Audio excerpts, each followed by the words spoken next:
Bonsoir et bienvenue dans un nouvel épisode d'Apprendre par horreur.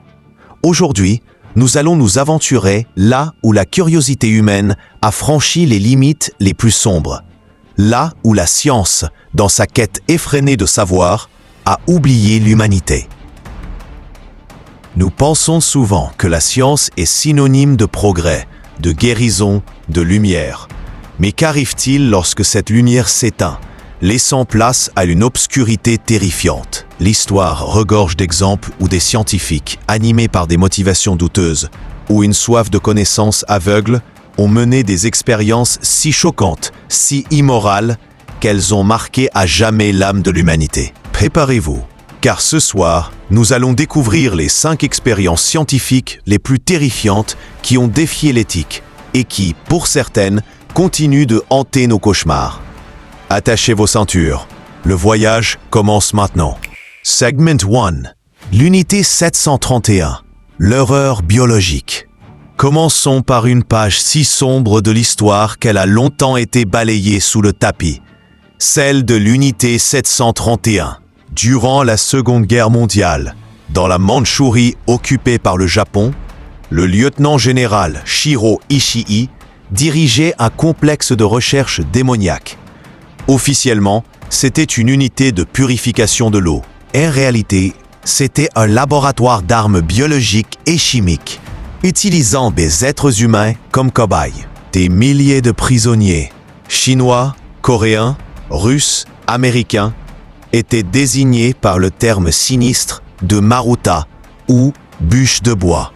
Sur eux, l'unité 731 menait des expériences inimaginables.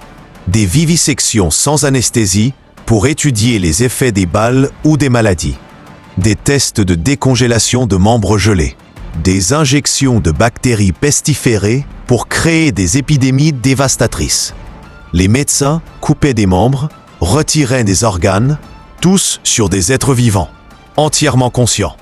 Le but ?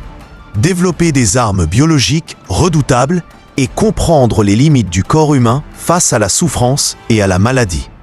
À la fin de la guerre, pour échapper aux poursuites, les États-Unis ont offert l'immunité aux chercheurs de l'unité 731 en échange de leurs données.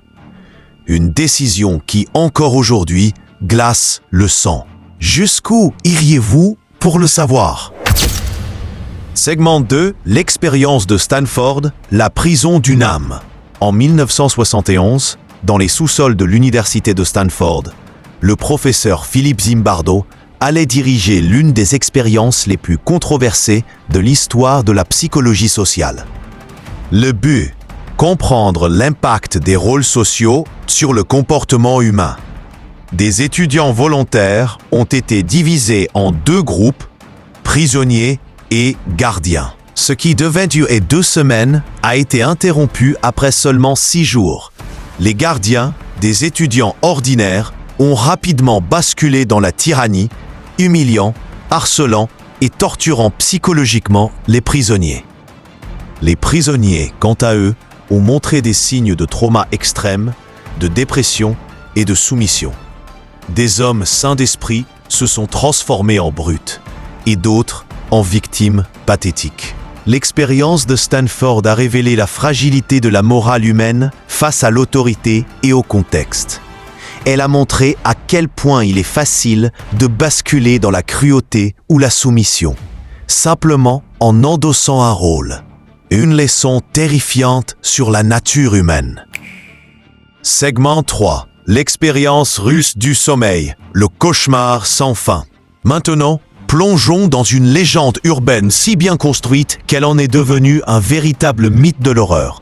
L'expérience russe du sommeil. Se déroulant dans la Russie post-Seconde Guerre mondiale, l'histoire raconte que des scientifiques soviétiques auraient enfermé 5 prisonniers politiques dans une chambre scellée en leur administrant un gaz stimulant pour les empêcher de dormir, afin d'observer les effets de la privation de sommeil extrême.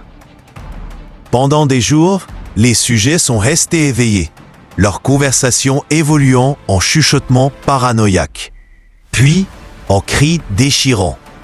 Au bout d'une semaine, le silence radio. Lorsque les scientifiques ont rouvert la chambre, Ce qu'ils ont découvert dépassait l'entendement. Les prisonniers s'étaient gravement automutilés.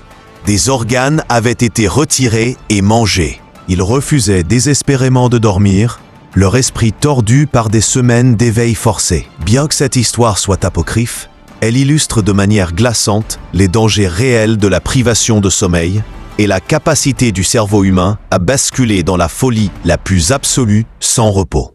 Une fable d'horreur qui nous rappelle l'importance vitale du sommeil. Segment 4. La lobotomie, le scalpel de l'âme. Dans les années 1930, alors que la psychiatrie tâtonnait encore, une solution miracle fut proposée pour les maladies mentales graves, la lobotomie. Développée par le neurologue portugais Egas Moniz, cette procédure chirurgicale radicale consistait à sectionner les connexions nerveuses dans le lobe frontal du cerveau, censé apaiser les patients. Le docteur Walter Freeman, aux États-Unis, a popularisé la lobotomie transorbitale, qu'il pratiquait avec un pic à glace inséré au-dessus de l'œil, puis tapoté avec un marteau.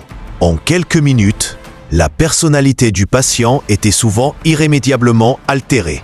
Des milliers de personnes, souvent des femmes, des homosexuels ou des minorités, ont subi cette intervention. Le cas le plus célèbre est peut-être celui de Rosemary Kennedy, la sœur du futur président John F. Kennedy, qui après sa lobotomie est devenue handicapée mentale et incapable de parler clairement. La lobotomie, bien que saluée un temps comme une avancée, est aujourd'hui considérée comme l'une des pratiques médicales les plus barbares et destructrices. Une sombre leçon sur les limites de l'intervention sur le cerveau humain. Segment 5. Le galvanisme, réveiller les morts. Pour notre dernière horreur scientifique, remontons au XVIIIe siècle, à l'aube de l'électricité. Le médecin italien Luigi Galvani découvre que des nerfs et des muscles de grenouilles mortes peuvent être animés par un courant électrique. C'est la naissance du galvanisme, un concept qui va enflammer l'imagination et glacer les sangs. Très vite, des scientifiques et des charlatans ont commencé à appliquer cette technique sur des cadavres humains. Les spectacles publics de réanimation de criminels fraîchement pendus devenaient monnaie courante. Les corps tressautaient, les muscles se contractaient, les visages se grimacèrent, donnant l'illusion terrifiante que les morts revenaient à la vie. Le neveu de Galvani, Giovanni Aldini, a même fait se contracter les yeux d'un cadavre de pendu, provoquant des cris d'horreur dans la foule. Ces expériences, bien qu'elles aient ouvert la voie à l'électrophysiologie moderne, ont surtout semé une peur primale, celle de la science jouant à Dieu. C'est d'ailleurs l'une de ces démonstrations de galvanisme qui inspira Mary Shelley pour son chef-d'œuvre Frankenstein ou le Prométhée moderne.